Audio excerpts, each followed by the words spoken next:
আসসালামু আলাইকুম প্রিয় ভিউয়ার্স, দেশে এবং প্রবাসে যে যেখানে আছেন সকলকে স্বাগতম জানাচ্ছি এসএসএ লিগ্যাল সাইডের পক্ষ থেকে। প্রিয় ভিউয়ার্স, চেকের মামলায় তথা চেকের মিথ্যা মামলায় আসামি পক্ষের করণীয় শীর্ষক আলোচনায় যে সমস্ত বিচার প্রত্যাশী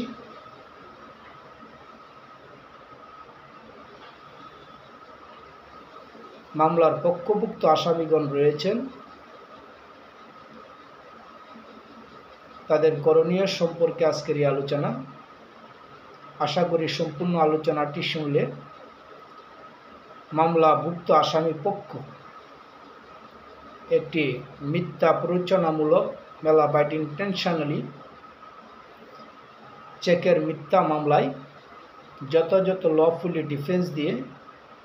বিজ্ঞ আদালত কর্তৃক ন্যায় বিচার আনতে চেকের মামলা থেকেও খালাস পাওয়া সম্ভব। প্রিয় ভিউয়ার্স, দেশে এবং প্রবাসে যে যেখানেই রয়েছেন অনেকেই চেকের মামলা মোকদ্দমা নিয়ে দুশ্চিন্তাগ্রস্ত লক্ষ্য করা যায়। বিশেষত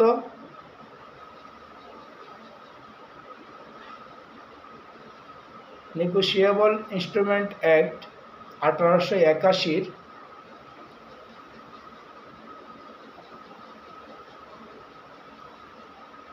চেকের মামলায়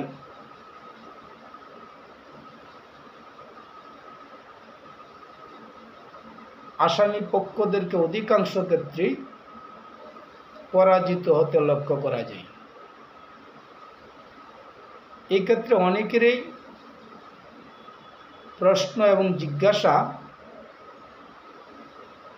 যারা আমার কাছে অনুরোধ করেছেন, রিকোয়েস্ট রেখেছেন যে একটি চেকের মামলায় আসামি পক্ষের করণীয় সম্পর্কে এবং চেকের মামলা থেকে আসামি পক্ষ কীভাবে খালাস পেতে পারে তার লফুলি গ্রাউন্ডস, আইনি দৃষ্টিভঙ্গি এবং পারিপার্শ্বিক ল সাপোর্ট নিয়ে একজন আসামি পক্ষ কীভাবে চেকের মামলা মোকাবেলা করে খালাস পেতে পারে। আশা করি এই ভিডিওটি শুনলে আজকের এই আলোচনার মাধ্যমে আপনাদের সেই বিশেষ করে আসামি পক্ষ যারা মিথ্যা চেকের মামলায় হ্যারাসমেন্টের শিকার হয়ে আসছেন, ক্ষতিগ্রস্ত হয়ে আসছেন, তারা উপকৃত হবেন। প্রিয় বিচার প্রার্থী বন্ধুগণ, যেহেতু আজকের আলোচনার বিষয়টি একটি চেকের মামলায় আসামি পক্ষের করণীয় ডিফেন্স, কিভাবে একটি চেকের মামলা থেকে খালাস পেতে পারেন, তার আইনানুগ দৃষ্টিভঙ্গি এবং করণীয় সম্পর্কে সার্বিক বিষয়ে আলোচনা করার চেষ্টা করব ইনশাআল্লাহ। প্রিয় বিচার প্রার্থী বন্ধুগণ, ইতিমধ্যে লক্ষ্য করা গিয়েছে বিশেষত আর্থিক লেনদেনকে কেন্দ্র করে চেক কেন্দ্রিক মামলার প্রাদুর্ভাব আদালতে লক্ষ্য করা যায়, যেখানে সিংহভাগ মামলায় আর্থিক লেনদেন সংশ্লিষ্ট বিষয়ের চেক কেন্দ্রিক মামলা মোকদ্দমার উদ্ভব হয়ে থাকে। আর সেই চেকের মামলায়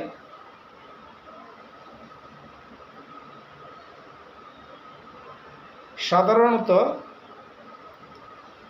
বাদী পক্ষই বিজয় লাভ করেন, তথা বাদী পক্ষের সপক্ষে মামলার আদেশ হয়। বেশিরভাগ ক্ষেত্রে আসামি পক্ষের যথাযথ তথ্য প্রমাণাদি এবং দলিল দস্তাবেজের অনুপস্থিতিতে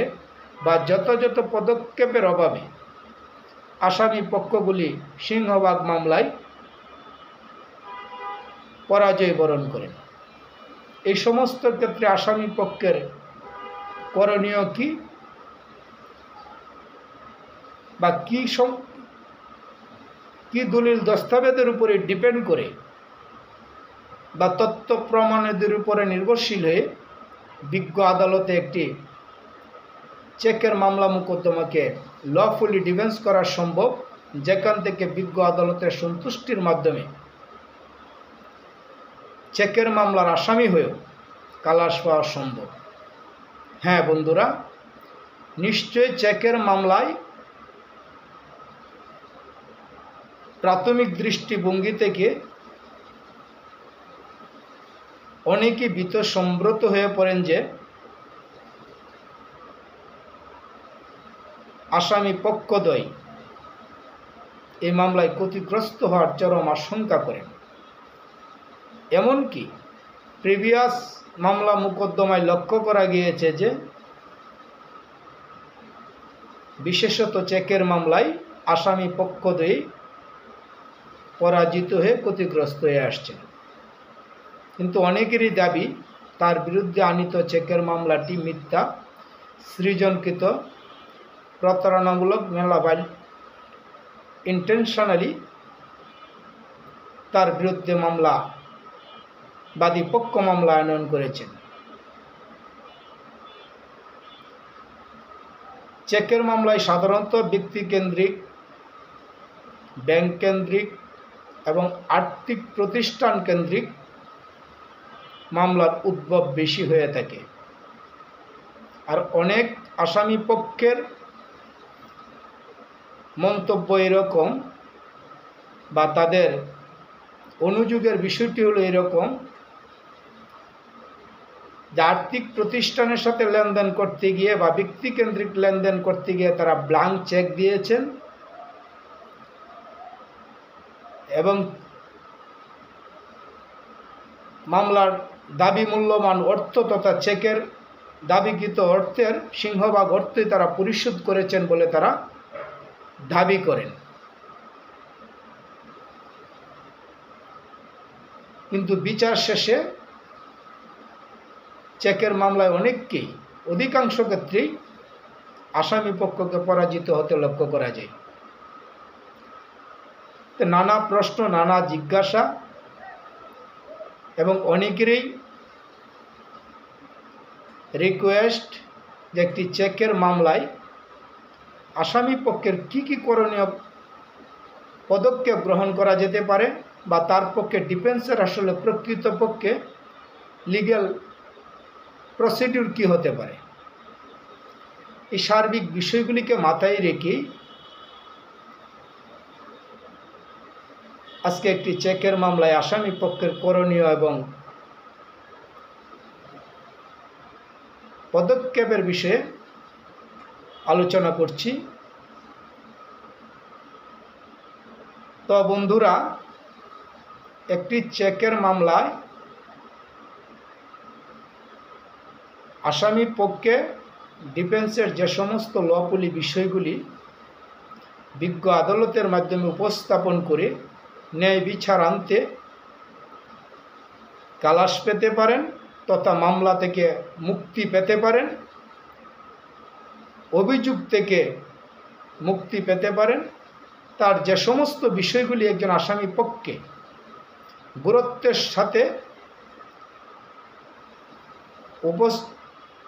বিজ্ঞ আদালতে উপস্থাপন করতে হবে বা বিজ্ঞ আদালতকে যথাযথ তথ্য প্রমাণাদি, দলিল দস্তাবেজ এবং তার সপক্ষের ডিফেন্সীয় ডকুমেন্টসগুলি উপস্থাপন করে বিজ্ঞ আদালতের মাধ্যমে ন্যায় বিচার আনতে খালাস পেতে পারেন। তা প্রথমত, যদি কোনো আসামি পক্ষের মনে করেন যে আপনার কাছে দাবিকৃত চেকের টাকা আপনি পরিশোধ করিয়াছেন বা সিংহভাগ পরিশোধ করিয়াছেন, সেই ক্ষেত্রে তার তথ্য প্রমাণাদি আপনাকে উপস্থাপন করতে হবে। যদি কেউ মনে করেন যে আপনার এই চেকটি একটি সিকিউরিটি চেক ছিল, অনেক আর্থিক প্রতিষ্ঠানে বা বিভিন্ন ক্ষেত্রে লক্ষ্য করা যায় যে সিকিউরিটি হিসেবে ব্ল্যাঙ্ক চেক নেওয়া হয়ে থাকে, যা পরবর্তীতে মামলা মোকদ্দমার উদ্ভব হয়, যেখানে বাদী পক্ষ আসামি পক্ষের কাছে পাওনা দাবি করে বিজ্ঞ আদালতের দ্বারস্থ হয়। এই সমস্ত ক্ষেত্রে আসামি পক্ষকে এই বিষয়টি সুনিশ্চিতভাবে বিজ্ঞ আদালতে প্রমাণ করতে সক্ষম হতে হবে। তথ্য প্রমাণাদির ভিত্তিতে ওই সিকিউরিটি চেকটি বাবদ দাবি করা পাওনা সম্পূর্ণ মিথ্যা, বানোয়াট এবং উদ্দেশ্য প্রণোদিত কেন নয়, আসামি পক্ষ তার বাদী পক্ষের নিকট ব্যবসায়িক বা বিশেষ কোনো প্রয়োজনে সিকিউরিটি হিসেবে এই চেকটি আমানত রেখেছিলেন। সেই ক্ষেত্রে যথেষ্ট পরিমাণ তথ্য প্রমাণাদি যদি আসামি পক্ষ বিজ্ঞ আদালতে উপস্থাপন করতে সক্ষম হন, সেই ক্ষেত্রে বিজ্ঞ আদালত বিষয়টি অতীব গুরুত্বের সাথে নিয়ে আসামি পক্ষে যথাযথ রেমিডি দেওয়ার সম্ভাবনা প্রবল। এমনটিও বলতে শোনা যায় বা দাবি করতে শোনা যায় যে আসামি পক্ষ দাবি করছেন যে তার চেকটি হারিয়ে গিয়েছিল বা চুরি হয়ে গিয়েছিল, যা পরবর্তীতে বাদী পক্ষ মেলাপাইড ইন্টেনশনালি মিথ্যা দাবির ভিত্তিতে প্রতারণার মানসে উক্ত মামলাটি আসামির বিরুদ্ধে আনয়ন করিয়াছে। এই সমস্ত ক্ষেত্রে যারা মামলাভুক্ত পক্ষ রয়েছেন বা আশঙ্কা করছেন, সকল বিচার প্রার্থী বন্ধুদের দৃষ্টি আকর্ষণ করে বলবো, যদি কখনো মনে হয় যে আপনার হারিয়ে যাওয়া চেক বা সিকিউরিটি চেকের এগেনিস্টে আপনার বিরুদ্ধে মামলা মোকদ্দমার আশঙ্কা করছেন, সেই ক্ষেত্রে আপনাদেরকে যে সাজেশনটি দিব,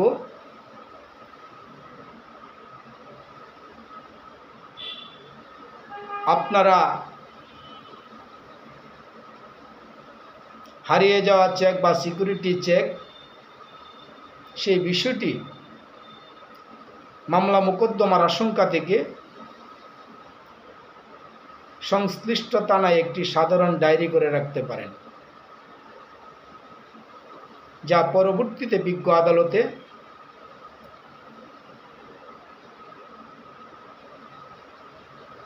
একটি দালিলিক সাক্ষ্য হিসেবে আসামি পক্ষকে সাপোর্ট করবে, তথা ন্যায় বিচারের ক্ষেত্রে একটি ল গ্রাউন্ডস হিসেবে আসামি পক্ষ রেমিডি প্রত্যাশা করতে পারেন।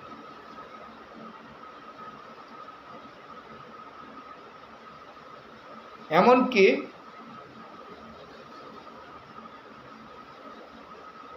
যদি মনে করেন যে আপনার হারিয়ে যাওয়া চেকটি বা সিকিউরিটি চেকটি দিয়ে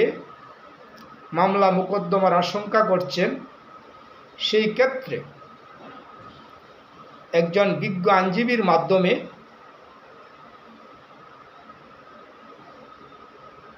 সিকিউরিটি চেক বা চেকের সিংহভাগ পাওনা আপনি পরিশোধ করিয়াছেন মর্মে যদি আপনার সপক্ষে দলিল দস্তাবেজ থাকে, তাহলে একজন বিজ্ঞ আইনজীবীর মাধ্যমে আপনি লিগ্যাল নোটিশ দিয়ে প্রকৃত বিষয়টি অবগত করে আপনি একটি আইনানুগ পদক্ষেপ গ্রহণ করে রাখতে পারেন, যা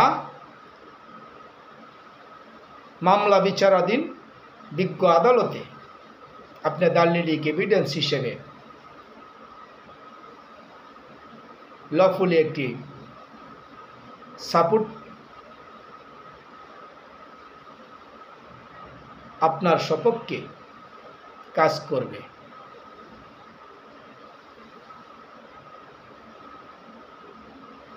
প্রিয় বন্ধুরা, একটি চেকের মামলায় যদি আপনার চেকটি হারিয়ে গিয়ে থাকে বা চুরি হয়ে গিয়ে থাকে, সেই ক্ষেত্রে একটি জিডি করার পাশাপাশি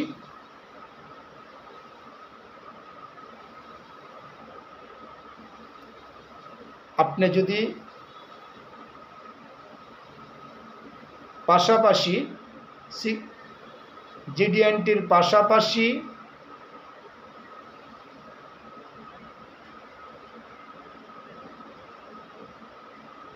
নির্বাহী ম্যাজিস্ট্রেট আদালতে ফৌজদারি কার্যবিধির 98 দ্বারাই পিটিশন মামলা করে চেক উদ্ধারের জন্য যথাযথ পদক্ষেপ গ্রহণের আইনানুগ ব্যবস্থা গ্রহণ করে রাখতে পারেন, যা পরবর্তীতে আপনার বিরুদ্ধে যদি কখনো এই হারিয়ে যাওয়া বা চুরি হওয়া চেকটি নিয়ে দুষ্কৃতকারী ব্যক্তি কর্তৃক মামলা মোকদ্দমা করার অবতারণা করে আপনি বিজ্ঞ আদালতের দ্বারস্থ হয়ে লফুলি আপনি একটি ন্যায় বিচার প্রত্যাশায় উক্ত মামলা মোকাবেলা করতে সক্ষম হবেন, যেখান থেকে আসামি পক্ষ মামলা থেকে খালাস পাওয়ার তীব্র সম্ভাবনা দেখা দেবে। অনেকেই দাবি করেন যে আপনার বিরুদ্ধে আনীত মামলার সিংহভাগ টাকায় আপনি পরিশোধ করিয়াছেন। এমনটি যদি হয়, আর সেই ক্ষেত্রে যদি আপনি আশঙ্কা করেন যে প্রতিপক্ষ আপনার বিরুদ্ধে তথা আপনাকে আসামি করে চেকের পাওনা দাবিতে আপনার বিরুদ্ধে মামলা আনয়ন করতে পারে, সেই ক্ষেত্রে আপনি একজন বিজ্ঞ আইনজীবী শরণাপন্ন হয়ে একটি লিগ্যাল নোটিশ ইস্যুর মাধ্যমে প্রকৃত বিষয়টিকে অবহিত করে এবং তার বকেয়া প্রাপ্তি পরিশোধের আহ্বান রেখে লিগ্যাল নোটিশের মাধ্যমে বিষয়টি একটি ল সাপোর্ট তথা দালিলি প্রমাণ হিসেবে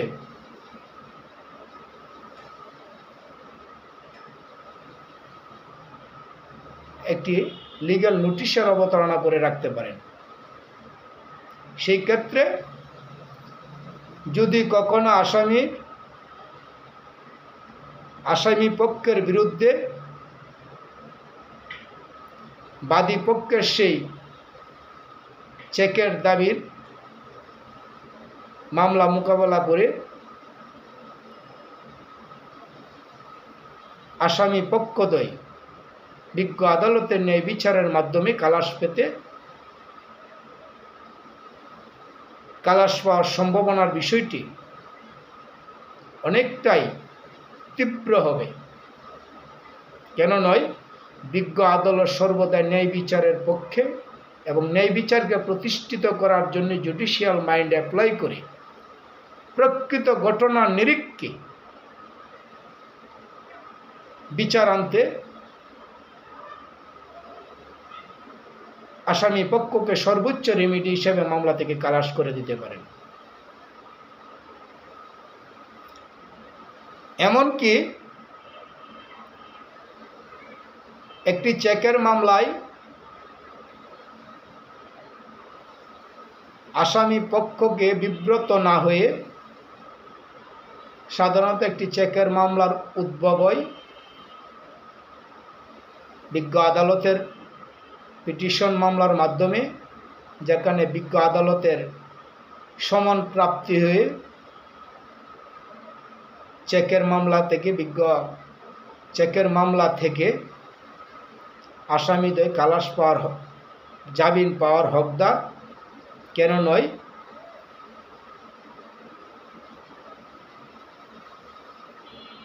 নেগোশিয়েবল ইনস্ট্রুমেন্ট অ্যাক্টের মামলাগুলি আপোষযোগ্য, মীমাংসাযোগ্য। বিদায়। মামলায় আসামি হয়ে বিব্রত বোধ করার কোনো কারণ নেই। যখনই আপনারা বিজ্ঞ আদালতের দ্বারস্থ হবেন, একজন বিজ্ঞ আইনজীবীর মাধ্যমে জামিন প্রার্থনা করবেন, বিজ্ঞ আদালত সন্তুষ্ট হয়ে আপনাদের জামিন মঞ্জুর করবেন এবং পরবর্তী ডিফেন্স হিসেবে আপনার করণীয় সম্পর্কে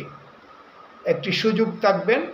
যেখানে আপনি আপনার সপক্ষে সমস্ত তথ্য প্রমাণাদি দিয়ে মামলার ট্রায়াল কোর্টের সার্চ ফ্রেমিংয়ে তথা সার্চ শুনানিকালে আপনার সপক্ষের বিষয়গুলি উপস্থাপন করে বাদীপক্ষের মামলাটি সম্পূর্ণ প্ররোচনামূলক এবং অসৎ উদ্দেশ্যে আনয়ন করা হয়েছে মর্মে আপনি ডিসচার্জের মাধ্যমেও মামলার ট্রায়ালের প্রাথমিক পর্যায়ে বিজ্ঞ আদালতের সন্তুষ্টিতে খালাস পেতে পারেন।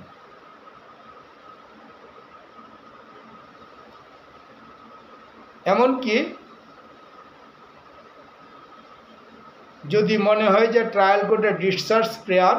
বিজ্ঞ আদালত সন্তুষ্ট নামঞ্জুর করেছেন, সেই ক্ষেত্রে আপনি উচ্চ আদালতে রিভিশন করেও ন্যায় বিচার প্রত্যাশায় সমস্ত তথ্য প্রমাণাদি দিয়ে আপনি মামলা থেকে খালাসের ডাইরেকশন পেতে পারেন।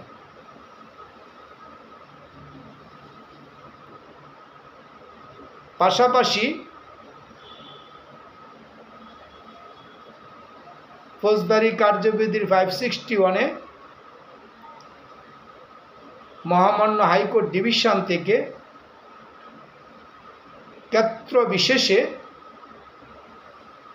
আপনি কোয়াস্টের মাধ্যমে প্রতিকার পেতে পারেন। এই সমস্ত সার্বিক পরিস্থিতি এবং বিষয়গুলির নিরীক্ষে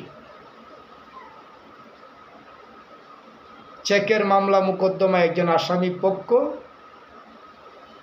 যথাযথ তথ্য প্রমাণাদির মাধ্যমে ডিফেন্স দিয়ে বিজ্ঞ আদালতের ন্যায় বিচারের মাধ্যমে খালাস পেতে সক্ষম হবে বলে প্রত্যাশা করি। অতএব যে সমস্ত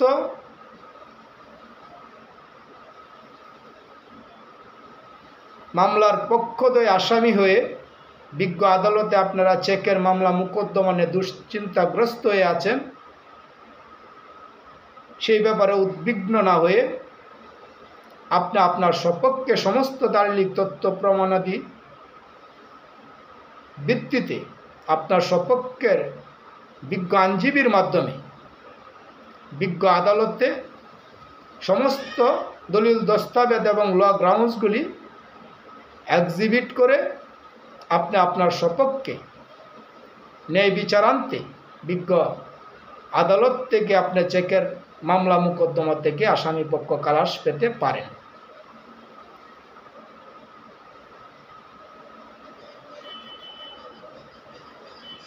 উল্লেখ্য বিষয়, একটি চেকের মামলায় সার্চ ফ্রেমিং তথা সার্চ হিয়ারিংয়ে আসামি পক্ষে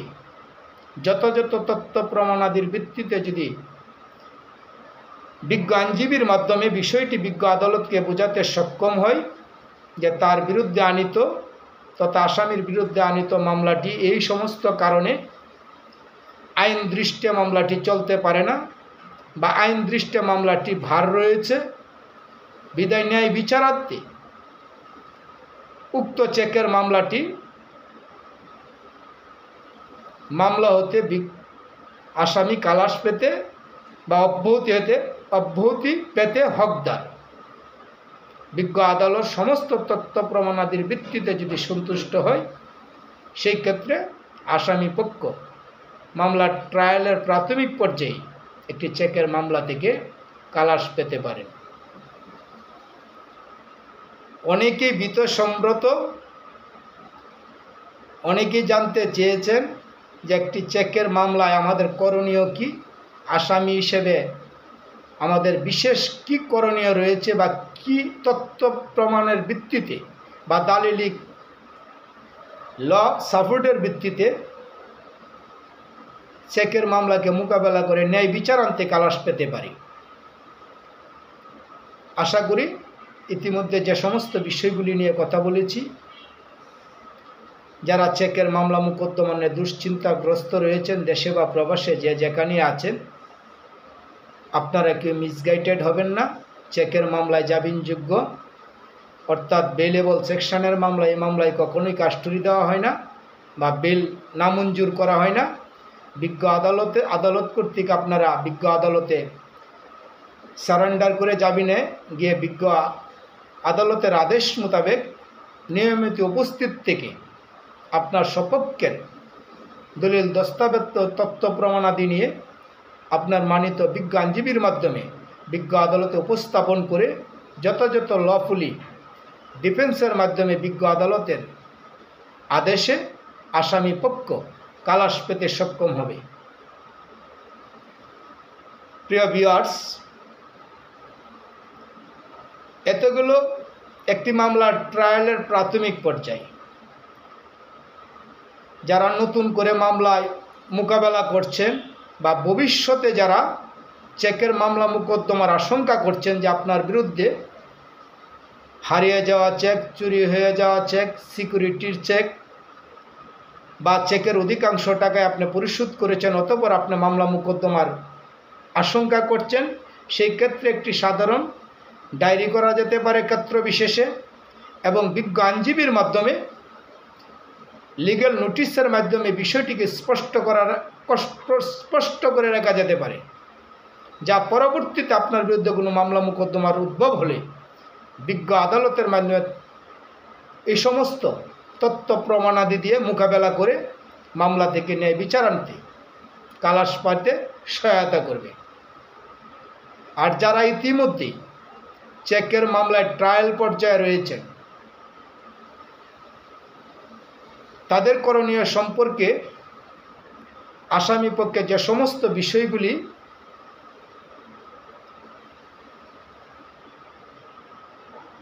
বিজ্ঞ আদালতে মোকাবেলা করতে হবে বা যেভাবে মোকাবেলা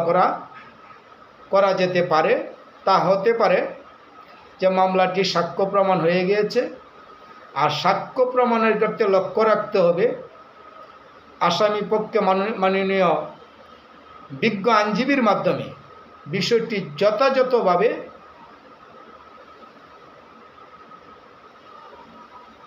ক্রস করে তথা জেরার মাধ্যমে প্রকৃত ঘটনাটি উদ্ঘাটন করে বিজ্ঞ আদালতের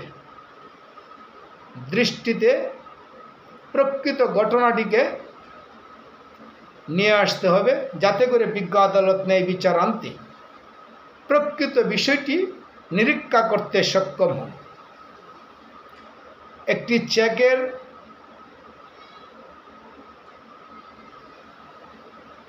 যে সমস্ত বিষয়গুলির উপর নির্ভর করে বিচার্য বিষয় নির্ধারিত হয়ে থাকে, সেই সমস্ত ক্ষেত্রে লফুলি কোনো শর্টেজ আছে কি না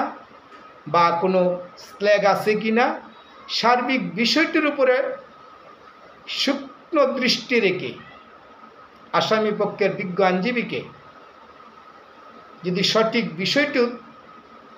উদ্ঘাটন করতে সক্ষম হয়, সেই ক্ষেত্রে আসামি পক্ষ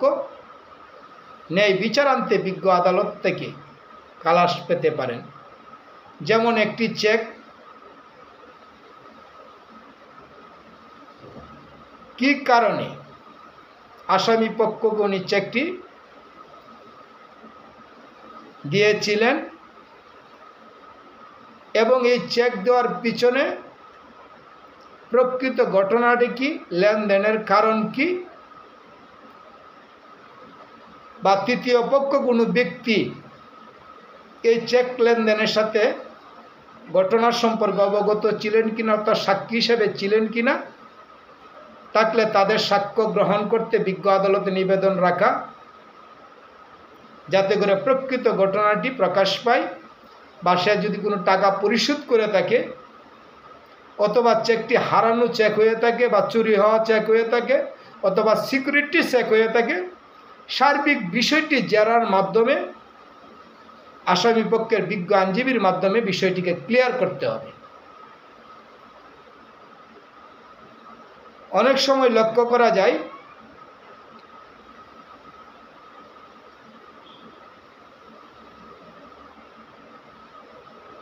যে প্রকৃত ঘটনাটি জেরার মাধ্যমে যদি ফাইন্ড আউট করতে সক্ষম না হয়, সেই ক্ষেত্রে আসামি পক্ষ ক্ষতিগ্রস্ত হতে পারে। এবং প্রপারলি মামলাটি জেরা করে প্রকৃত ঘটনাটি উপস্থাপন আনতে বিজ্ঞ আদালতকে যদি প্রকৃত ঘটনাটি বোঝাতে সক্ষম হয়, এভিডেন্সলি যুক্তিক কারণে, সেই ক্ষেত্রে বিজ্ঞ আদালতের সন্তুষ্টি আনতে আসামি পক্ষ চেকের মামলা থেকে খালাস পেতে পারে। এতগুলো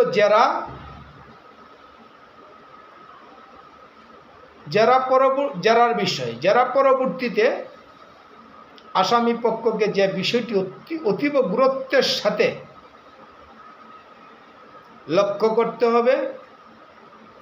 তা হল 342 তথা আসামি পরীক্ষা এবং সাফাই সাক্ষী, অর্থাৎ আসামি পক্ষের আত্মপক্ষ সমর্থনের জবানবন্দি। আসামি পক্ষ আত্মপক্ষ সমর্থনের জবানবন্দি হিসেবে তার সপক্ষে যদি প্রিভিয়াসলি সাধারণ ডায়েরি থাকে, লিগ্যাল নোটিশ থাকে বা দালিলি কোনো তথ্যপত্র থাকে যে টাকা পরিশোধ করেছে, অথবা এই চেকটি সিকিউরিটি চেক ছিল, এই চেকটি হারিয়ে যাওয়া চেক ছিল, এই চেকটি চুরি হয়ে যাওয়া চেক ছিল, অথবা এই চেকের সিংহভাগ টাকা আসামি কর্তৃক বাদী পক্ষকে পরিশোধ করা হয়েছে ইতিমধ্যে, বা কোনো কন্ডিশনাল চেক হিসেবে এই চেক কর্তৃক মামলাটি আনয়ন করা হয়েছে। এই সার্বিক বিষয়ে পাবলিক সাক্ষী, দালিলিক সাক্ষী, সমস্ত কিছু বিষয়ের উপরে ডিপেন্ড করে বাদী আসামি পক্ষ কর্তৃক যদি সাফাই সাক্ষীর মাধ্যমে প্রকৃত ঘটনাটি বিজ্ঞ আদালতে উপস্থাপন করতে সক্ষম হয়, সেই ক্ষেত্রে বিজ্ঞ আদালতের ন্যায় বিচার আনতে এবং যুক্তিতর্কের মাধ্যমে মামলার রায় আদেশ আনতে আসামি পক্ষ চেকের মামলা থেকে খালাস পাওয়ার হকদার, বা চেকের মামলা মোকদ্দমা থেকে আসামি পক্ষ খালাস পেতে পারে। কেন নয়? বিজ্ঞ আদালত সর্বদাই নিরপেক্ষ এবং জুডিশিয়ালি প্রকৃত ঘটনার নিরীক্ষে সত্য এবং ন্যায়সঙ্গত বিচার আদেশ নির্ধারণে সর্বদাই ব্রত থাকেন। বিদায় আসামি পক্ষদ্বয় যারা রয়েছেন, বিশেষ করে চেকের মামলা মোকদ্দমায়, তারা হতাশ না হয়ে, দুশ্চিন্তাগ্রস্ত না হয়ে লফুলি বিষয়গুলিকে সমন্বয় করে আপনার মানিত বিজ্ঞ আইনজীবীর মাধ্যমে যদি প্রপারলি বিজ্ঞ আদালতে উপস্থাপন করে বিজ্ঞ আদালতকে বোঝাতে সক্ষম হয়, ইনশাআল্লাহ প্রত্যাশা করি যে যেখানে আছেন, যারা চেকের মামলা মোকদ্দমা নিয়ে আসামি পক্ষ হিসেবে চরম দুশ্চিন্তাগ্রস্ত হয়ে আছেন, তারা আপনারা আদালতের মাধ্যমে যথাযথ তথ্য প্রমাণাদির ভিত্তিতে এবং যুক্তিতর্কের আলোকে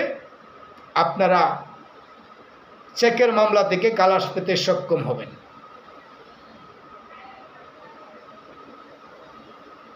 প্রিয় ভিউয়ার্স, পরিশেষে দেশে এবং প্রবাসে সকল বিচার প্রার্থী আসামি পক্ষদের প্রতি নিবেদন রাখব, আপনারা দুশ্চিন্তাগ্রস্ত না হয়ে একটি চেকের মামলাকে প্রপারলি মোকাবেলা করার ল সাপোর্ট তথ্য প্রমাণাদিকে বেস করে আপনার বিজ্ঞ আইনজীবীর মাধ্যমে আদালতে বিষয়গুলি উপস্থাপন করুন। ইনশাআল্লাহ আপনারা চেকের মামলা থেকে খালাস পেতে সক্ষম হবেন।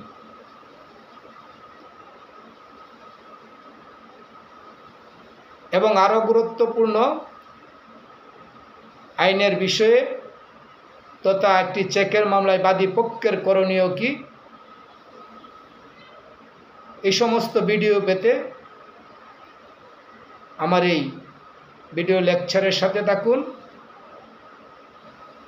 এবং পরপর বিভিন্ন আইনের জিজ্ঞাসা, আইনের প্রশ্ন, আপনাদের যদি কোনো প্রশ্ন থাকে, কোনো মন্তব্য থাকে, আপনাদের মন্তব্যের আলোকে পরবর্তী ভিডিওতে সার্বিক বিষয়ে আলোচনা করার চেষ্টা করব ইনশাআল্লাহ। আল্লাহ আপনাদের মঙ্গল করুন। আসসালামু আলাইকুম ওয়া রাহমাতুল্লাহি ওয়া বারাকাতুহু।